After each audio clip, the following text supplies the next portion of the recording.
Hello everyone. Exam review में आपके लिए एक अपडेट। जैसा कि अभी डीएसएसबी में जो मैंने आपकी अगर पहली वीडियो देखी होगी तो उसमें जूनियर इंजीनियरिंग की सिविल और इलेक्ट्रिकल की निकली थी वैकेंसी। तो वैसे भी जैसे मैंने बताया था कि आगे और निकलने वाली हैं, अब निकली हैं असिस्टेंट इंजीनियर की वैकेंसी निकली हैं, जो कि जिसकी एप्लीकेशन डेट है वो 10/1/2022 है। क्लोजिंग डेट है 9/2/2022। ठीक है। इन लगभग 6 डिपार्टमेंट में वैकेंसी निकली हुई हैं और कुल वैकेंसी हैं 151। ठीक। अब जैसे कि ये लगभग कुल 6 डिपार्टमेंट में मैं आपको इनकी क्वालिफ़िकेशन बता सकता हूँ। क्वालिफ़िकेशन क्या क्या है आपकी ज़रूरत है इसमें। क्वालिफ़िकेशन है degree in civil engineering from a recognized university in 2 year professional experience, मतलब आपके वर्क का 2 साल का आपको एक्सपीरियंस होना चाहिए। ये एसेंशियल है। डिज़ायरेबल, ठीक है, जैसे कि इसमें लिखा हुआ है एसेंशियल में क्या ना 2 ईयर का एक्सपीरियंस। ठीक। जो ग्रेड पे रहेगा ग्रुप बी की पोस्ट रहेगी और 4600 ग्रेड पे रहेगा। तो इन 6 डिपार्टमेंट में कुल वैकेंसी निकली हुई है। जैसा कि आप देख सकते हैं, मैं आपको बोर्ड बता देता हूँ कौन कौन से। ये आपके बोर्ड तो आप देख ही लेंगे, बोर्ड से आपको कोई ज़्यादा फ़र्क नहीं पड़ेगा। ठीक है। अब ये मैं डेट हो गई, एप्लीकेशन डेट हो गई, एजुकेशन क्वालिफिकेशन हो गई, 2 साल का एक्सपीरियंस चाहिए और डिग्री चाहिए सिविल इंजीनियरिंग में। ठीक है। अब एप्लीकेशन करने के लिए इसके dsfs.nic.in पे जाके आप इसको एप्लीकेशन कर सकते हैं। ठीक है। ऑनलाइन एप्लीकेशन चलेगा।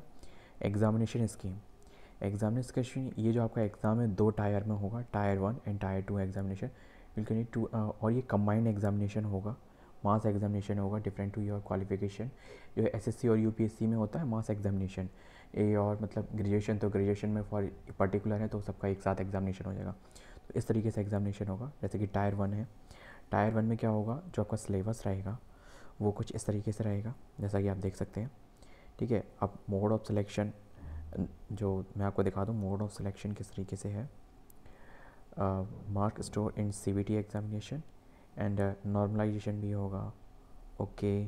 ठीक है। अब आगे चलते हैं।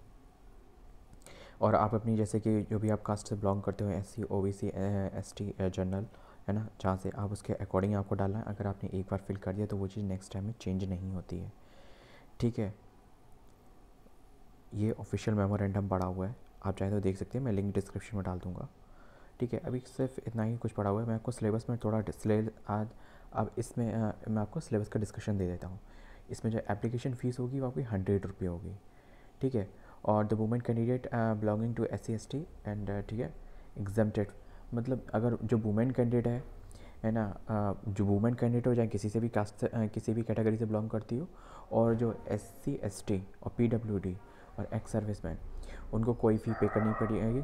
लेकिन जनरल और OBC है ना, उनको फ़ी पे करनी पड़ेगी। कई लोग ये सोचते हैं कि मतलब हम लोग जैसे फॉर एग्जांपल OBC से हैं, है ना, तो हम दूसरे स्टेट से हैं, तो अगर हम इसमें डालेंगे तो हम DSSP में डालेंगे तो हमारा OBC से आएगा।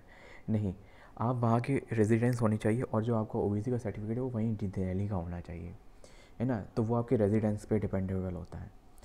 ठीक। तो अगर आप दूसरे स्टेट में कभी भी डालते हैं, चाहे वो दिल्ली है या फिर कोई भी स्टेट हो, इवन अगर दिल्ली वाला यूपी में डालेगा या कोई भी स्टेट में आप अगर भी डालते हैं, अगर वो स्टेट वैकेंसी है तो आप एज ए जनरल ही ट्रीट किए जाएंगे। ठीक है। तो अगर आप फॉर एग्जाम्पल किसी भी स्टेट से किसी भी कास्ट किसी भी कैटेगरी से बिलोंग करते हो, है ना, तो आपका इसमें मतलब एज ए जनरल ही किया जाएगा। लेकिन वुमेंस का ये है, वुमेंस वाला किसी भी कास्ट से हो या फिर किसी मतलब दूसरे स्टेट से हो तो वो जनरल ट्रीट किए जाएंगे। लेकिन मेन चीज़ यहाँ पे वुमेंस के लिए या किसी भी कास्ट से हो या किसी भी कैटेगरी से हो, किसी भी स्टेट से हो, सबके लिए फ्री है। ठीक है। वो फॉर्म भर सकती हैं, उनके लिए मतलब कोई फ़ीस 100 रुपये फ़ीस भी नहीं है। ठीक है। अब ये चलते हैं एग्जामिनेशन 2 फेजेस में होगा, टायर 1 एंड टायर 2 एग्जामिनेशन। ठीक है। इसमें जो टायर 1 में होगा वो आपके कुछ जो सिलेबस है सेक्शन ए सेक्शन बी 2 भागों में डिवाइडेड है।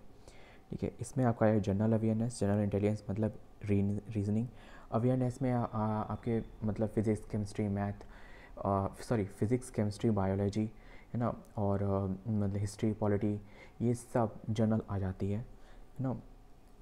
और दूसरा अर्थमेटिकल है, न्यूमेरिकल एबिलिटी मतलब मैथ्स।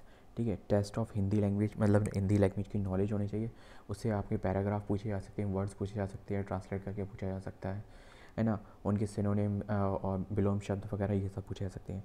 Same English. ठीक है। कॉम्प्रेजेंट भी आएगा, पैराग्राफ वगैरह भी आएगा, सेम इंग्लिश में ही ऐसा रहेगा। 20-20 नंबर की ये पाँचों चीज़ आएंगी, मतलब 100 नंबर का ये पेपर होगा, 100 क्वेश्चन आएंगे, 200। ठीक है। और ये जो 100 नंबर का पेपर होगा ऑब्जेक्टिव क्वेश्चन होगा, ये आपकी subjective concern as per the qualification, मतलब जैसे फॉर एग्जांपल सिविल इंजीनियरिंग का है तो जो आपका जो सब्जेक्टिव कंसर्न जो मतलब टॉपिक वगैरह होंगे उसके आपके कोर सब्जेक्ट पे आएगा, मतलब सिविल इंजीनियरिंग के सब्जेक्टों पे ऊपर आएगा, ठीक है। वो 100 मार्क्स के होंगे, 100 क्वेश्चन होंगे, टोटल ये पेपर आपका 200 मार्क्स का होगा। फिर उसके बाद आपका टायर 2 एग्जामिनेशन होगा, उस दिन नेक्स्ट डेट आएगी उसके लिए, ठीक है। वो आपका 3 घंटे का एग्जामिनेशन होगा, 100 क्वेश्चन फिर भी आएंगे उसमें, है ना। 100 मार्क्स के एक मिनट 100 कुछ total marks 100 in total marks 100, grand total 300, ठीक है। ये भी टायर 2 जो एग्ज़ामिनेशन है ना, ये भी 2 पार्ट्स में है। ग्रैंड टोटल ये 300 ये भी नीचे वाले को मिला के है, ये 2 पार्ट्स में। पार्ट्स 1 में क्या होगा, type multiple choice question covering sorry the entire syllabus of the qualifying subject. Qualifying subject मतलब entire syllabus of the qualifying subject, मतलब जो आपके मतलब सिविल इंजीनियरिंग वाले हैं एसोसिएशन।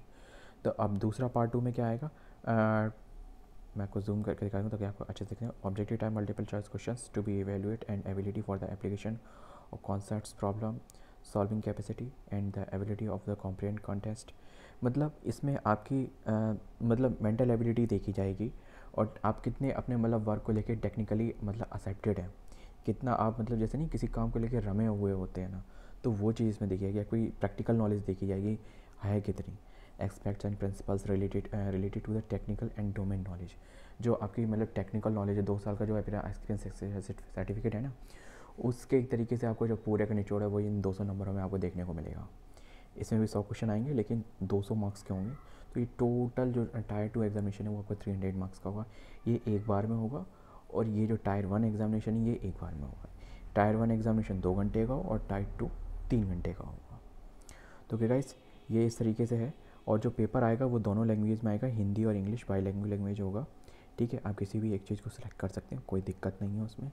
और DSS reserve the right to change that and the amend the examination scheme if, मतलब वो ये कह रहा है कि मतलब उनके पास राइट रहता है कि मतलब वो इसमें कुछ भी स्कीम में पैटर्न में कुछ भी चेंज कर सकते हैं, लेकिन वैसे ऐसा कुछ भी नहीं होता।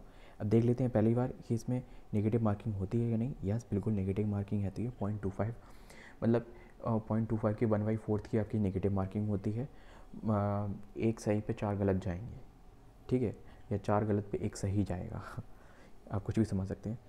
तो ये आपकी है, तो अपनी जो मतलब क्वालिफ़िकेशन के अकॉर्डिंग इसको भरें, ठीक है। अपने 2 ईयर का एक्सपीरियंस जो इसमें दिया गया है वो आप भरें, 24 मंथ्स का एक्सपीरियंस चाहिए। तो ओके गाइस ये रहा फुल डिटेल रिव्यू। अगर आपको किसी भी कोई तरीके की दिक्कत हो, है ना, तो आप कमेंट बॉक्स में पूछ सकते हैं इसके बारे में। तो ओके गाइस अगर वीडियो अच्छी लगी तो वीडियो को लाइक और चैनल को सब्सक्राइब करना। Thank you.